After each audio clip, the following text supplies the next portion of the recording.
വീണ്ടും നമുക്കൊരുമിച്ച് കാണുവാൻ കർത്താവ് ഒരുക്കുന്ന നല്ല സമയത്തിനായി ദൈവത്തെ സ്തുതിക്കുന്നു. ഇന്നത്തെ ആലോചനയും നിങ്ങൾക്ക് വലിയ അനുഗ്രഹത്തിന് കാരണമായി തീരും. ഇന്ന് നാം ലോകത്തിലേക്ക് നോക്കുമ്പോൾ ലോകം മുഴുവൻ അഭിമുഖീകരിക്കുന്നത് ഏറ്റവും വലിയ ഒരു പ്രശ്നം തന്നെയാണ്. ഇന്നുവരെ ഇല്ലാത്ത രീതിയിലുള്ള, ഇന്നുവരെ നാം കണ്ടിട്ട് പോലും ഇല്ലാത്ത രീതിയിലുള്ള ഒരു മാരകമായ പ്രശ്നം തന്നെയാണല്ലോ. ഇത് മുഖാന്തരം പലരും പ്രാണഭയത്തിലായി, അല്ലെങ്കിൽ പലരുടെയും സമാധാനം നഷ്ടമായി, പലരും ഉറങ്ങിയിട്ട് തന്നെ നാളുകളൊക്കെയായി, പലരുടെയും ജോലി നഷ്ടമായി. അങ്ങനെയുള്ള പല വിധത്തിലുള്ള പ്രശ്നങ്ങൾ ഇന്ന് നമ്മുടെ മുൻപിൽ, നമ്മുടെ ചുറ്റുപാടുമുണ്ട്.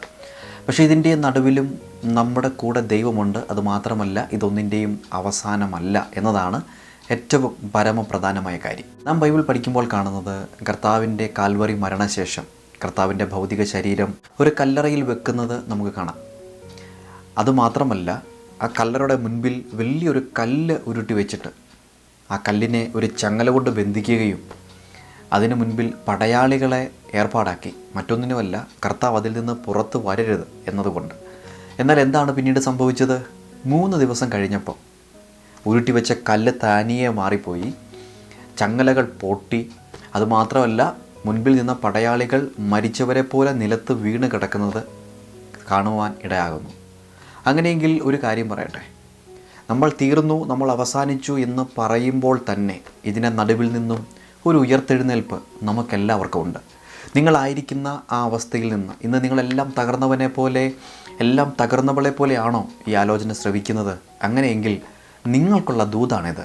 നിങ്ങൾ ഇന്ന് ആയിരിക്കുന്ന അവസ്ഥയിൽ നിന്ന് നിങ്ങൾക്കൊരു ഉയർത്തെഴുന്നേൽപ്പുണ്ട്. പക്ഷേ ഈ ആലോചന ശ്രവിക്കുന്നത് കർത്താവിനെ ഇന്നുവരെ അറിയാത്ത ഒരാളാണെങ്കിൽ ആ വ്യക്തിക്കൊരു പക്ഷേ എന്താണ് ഈ പറയുന്നതെന്ന് മനസ്സിലായില്ല. വചനം ഇങ്ങനെ പറയുന്നു, ക്രൂശിൻ്റെ വചനം നശിച്ചു പോകുന്നവർക്ക് മോക്ഷത്വമാണ്, പക്ഷേ വിശ്വസിക്കുന്ന നമുക്ക് അത് ദൈവശക്തിയാണ്. പ്രിയമുള്ളവരെ, ഈ വചനങ്ങൾ നിങ്ങൾക്ക് വലിയ ദൈവശക്തിയായി തന്നെ വെളിപ്പെടുന്നത് നിങ്ങൾക്ക് കാണുവാൻ കഴിയും. നിങ്ങളിപ്പോൾ തന്നെ ഒരു കാര്യത്തിൽ ഉറയ്ക്കുക, നിങ്ങൾ തകർന്ന് പോകാൻ വിളിക്കപ്പെട്ടവരല്ല. നിങ്ങൾ ഈ അവസ്ഥയിൽ തുടരുകയില്ല.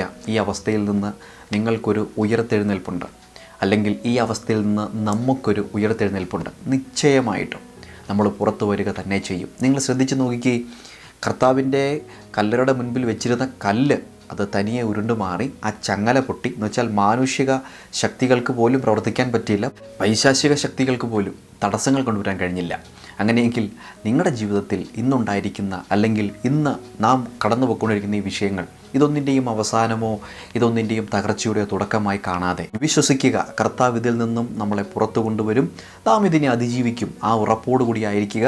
ഈ ആലോചന നിങ്ങൾക്ക് വലിയ അനുഗ്രഹത്തിന് കാരണമായി തീരട്ടെ. കർത്താവ് നിങ്ങളെ സഹായിക്കട്ടെ. നിങ്ങൾക്ക് ഈ ആലോചന അനുഗ്രഹമായെങ്കിൽ നിങ്ങൾ ഈ ചാനൽ സബ്സ്ക്രൈബ് ചെയ്യാൻ മറക്കരുത്. അതുപോലെ വാട്സപ്പിലൂടെയും മറ്റും നിങ്ങൾ ഈ ലിങ്കുകൾ ഷെയർ ചെയ്യുക. അത് അനേകർക്ക് ആശ്വാസത്തിനും അനുഗ്രഹത്തിനും കാരണമാകട്ടെ. താഴെ കാണുന്ന നമ്പറുകളിൽ വിളിച്ചാൽ നിങ്ങൾക്ക് വേണ്ടി പ്രാർത്ഥിക്കാൻ ഞങ്ങൾ റെഡിയാണ്. അതുപോലെ തന്നെ നമുക്ക് അനുഗ്രഹിക്കപ്പെട്ട മറ്റൊരു എപ്പിസോഡിലൂടെ വീണ്ടും കാണാം. അതുവരെയും കർത്താവ് നമ്മളെ സഹായിക്കട്ടെ. ആമേൻ. God bless U.